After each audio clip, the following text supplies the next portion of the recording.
Mucha gente conoce hoy a los Testigos de Jehová.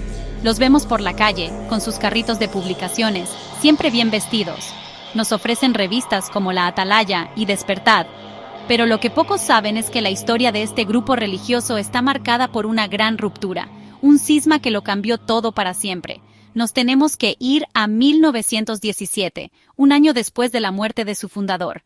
En ese momento, el movimiento que se conocía como los Estudiantes de la Biblia se partió en dos, y luego en muchos más pedazos.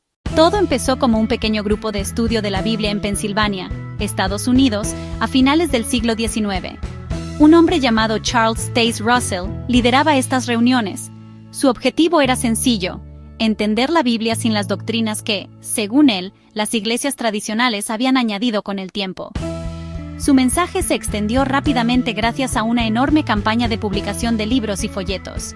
Se llamaban a sí mismos Estudiantes de la Biblia, y se veían como una comunidad de iguales, unidos por el estudio de las Escrituras y la espera del fin de los tiempos. Su muerte en octubre de 1916, a bordo de un tren en Texas mientras realizaba una gira de predicación, pilló a todos por sorpresa. Fue un golpe durísimo para los estudiantes de la Biblia. De repente, el hombre que los había guiado durante casi 40 años ya no estaba. Tras la muerte de Russell, Joseph F. Rutherford no perdió el tiempo. Como asesor legal de la sociedad Watchtower, conocía perfectamente los entresijos legales y administrativos de la organización. A través de una serie de maniobras, consiguió ser elegido presidente en 1917, para sorpresa de muchos. Los acusó de insubordinación y los expulsó de la sede central en Brooklyn. Rutherford tenía una personalidad completamente opuesta a la de Russell. Si Russell era visto como un pastor amable y estudioso, Rutherford era un orador combativo, autoritario y con un estilo mucho más dogmático. Introdujo un nuevo eslogan que se hizo famoso: millones que ahora viven no morirán jamás. Los cambios no fueron solo de estilo, sino también de doctrina. Rutherford empezó a desmontar sistemáticamente muchas de las enseñanzas de Russell. Para diferenciarse de los que se oponían a él, en 1931, Rutherford propuso un nuevo nombre para sus seguidores: Testigos de Jehová. La ruptura era total e irreversible. La toma de poder de Rutherford y sus drásticos cambios provocaron una auténtica hemorragia en el movimiento. Se calcula que hasta 3/4 partes de los estudiantes de la Biblia que estaban asociados a la Watchtower antes de 1917 la abandonaron en la década siguiente. Estos grupos disidentes son conocidos por los historiadores como las Hijas de la Torre, que es un juego de palabras con Watchtower, o sea, Torre del Vigía. Uno de los primeros y más importantes grupos en formarse fue el movimiento de los Estudiantes de la Biblia Libres. Su nombre lo dice todo.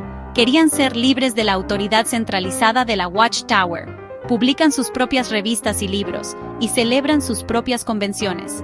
Su principal objetivo es preservar las enseñanzas originales de Russell.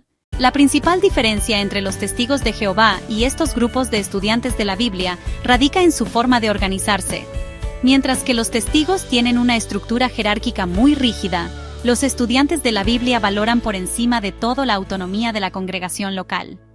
La vida dentro de estas comunidades suele ser más relajada y menos controlada que la de los Testigos de Jehová. Por ejemplo, muchos estudiantes de la Biblia siguen celebrando la Navidad y los cumpleaños. El cisma de 1917 no es solo una anécdota histórica, es un evento cuyas consecuencias se sienten todavía hoy, más de un siglo después. Para empezar, explica por qué los Testigos de Jehová son como son. Además, esta historia tiene un impacto directo en muchos Testigos de Jehová, que hoy deciden abandonar la organización. La existencia de los grupos de estudiantes de la Biblia les muestra que es posible salir de la organización sin tener que abandonar por completo las raíces de su fe.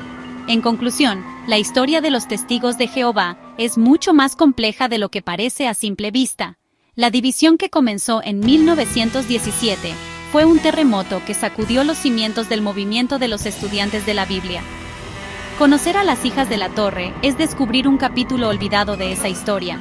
Nos recuerda que ningún movimiento religioso es monolítico y que, bajo la superficie de una identidad aparentemente unificada, a menudo se esconde un universo de creencias, historias y caminos diversos que merecen ser conocidos y comprendidos.